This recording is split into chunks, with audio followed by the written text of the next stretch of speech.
Okay, let's get started. Hi, I'm Bill. Welcome to the channel. And this is just a quick update. As you may be aware, Lori and I have been testing out the boomstick and the Joola Pro IV, in particular the Hyperion. What you see in this video or this image here is the 14 millimeter. And again, we're not professional paddle reviewers. We don't have test equipment. We don't have anything. All we're trying to share is some of our impressions about the characteristics of the paddle relative to our level of play. So please keep that into perspective. There's so many great paddle reviewers out there. But one thing Lori and I do enjoy is trying different paddles. And one great thing about being members of the hub, where we can go into both the one in Alameda and in Silicon Valley, is we can check out demos. And that's a great way to not spend money and, just demo some paddles. And what it also helps us understand is the traits and characteristics and make some comparison like paddle to paddle. Like, initially we think the boom stick and the Joola have some similar traits, even though they are built differently, constructed differently, and those type of things. So anyway, let's get out of there. So I've been, let's go over this screen. So I've got about 3 hours now with the Joola Hyperion Pro IV 14 millimeter. I used it for an hour this morning. I took a two-handed backhand class with Trish O'Neill at the hub in Silicon Valley. I have been doing dinking in the prior hours that I've put on it. I've been doing a lot of dinking, resets, those type of things. No gameplay yet. Again, just trying to get the feel, trying to understand the pop, and, you hear with these power paddles, can you control the pop? Are your skill levels such where you can control the pop and those type of things? But one thing I will say this morning in the two-handed backhand class, what this Joola 14 millimeter allowed me to do is really swing through more easily. Sometimes with a paddle, I try to overpower the shot. And what I'm finding is because this paddle has some pop, I've noticed it now with my serves. My serves I can swing through slower and still get reasonable pace on the ball and get it reasonably deep into the court on my serves.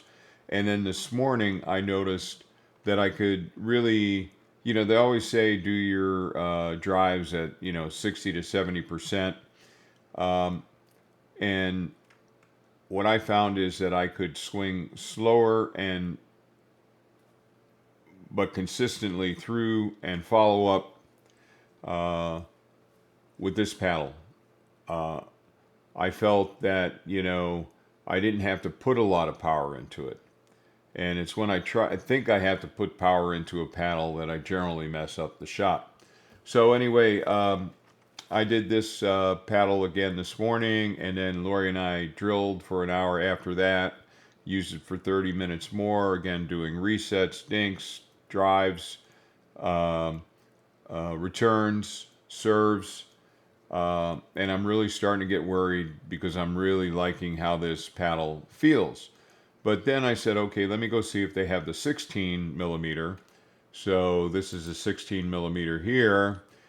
And it was interesting. The first thing I noticed, the 16 millimeter was handle heavy, more heavy in my hand. And this 16 millimeter is supposed to have more control.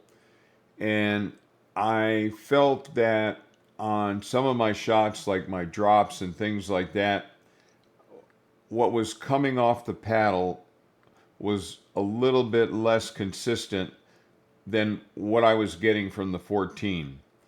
And maybe I just like that crisper shot definitely the 16 is kind of plushy. I don't know if anyone's ever played with a Rhombus R1.16. That was kind of a plushy paddle. And so, you know, I'm going to need to spend more time with the 16.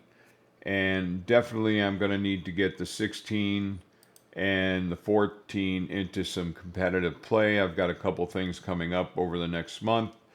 And but I just wanted to give you an update that I did get some time on the 16 millimeter, and I, I, I clearly at this point, for some reason, just feel that the 14 uh, is um, is better for me right now with my skill level. I could be more confident in what the ball was going to do with the 14. Now, again, I've only got like maybe 3 hours on the 14 and I got 30 minutes on the 16, so that's really not enough time. But there was just something about even on the dinks, um, I felt the pop was better on dinking off the 14 than the 16. So again, I don't really have enough time yet on the 16, but I did start to put some time on it. I will put some more time on it. I'm trying not to buy another paddle. We'll see how it goes. Um, I'm going to spend some time on the boomstick. The downside of buying a Joola is the construction. You know, it is could be prone to core crushing. You hear reports of that and everything. Whereas the boomstick being a foam core. But then again, I was talking to an experienced player this morning that had the boomstick, and she said that she felt there were some soft spots on her paddle where the ball coming off was inconsistent with, she I think used kind of the word dead, that there were some dead spots on that her paddle, and she's a very good player, and she would I think know, she's played with several different paddles, and she's an excellent player, and I think she would know what a dead spot might feel like on a paddle. So I was kind of surprised to hear that, although the boomsticks have a lifetime warranty, so I imagine you could return it or whatever. Again, uh, we're just sharing our personal experiences and thoughts about these paddles. Paddles are very expensive these days, uh, but part of the enjoyment I get of spending that money is I learned something about the paddle.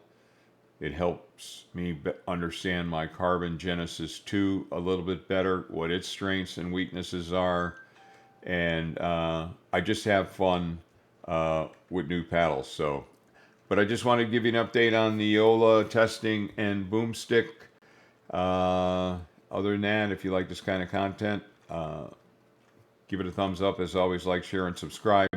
And if you have thoughts on the differences between if you've played the Hyperion Pro 14, the Pro 4 versus the 16, and you have some thoughts on it, please share in the comments. Be much appreciated. Okay, other than that, thanks for dropping into the channel. See you next time.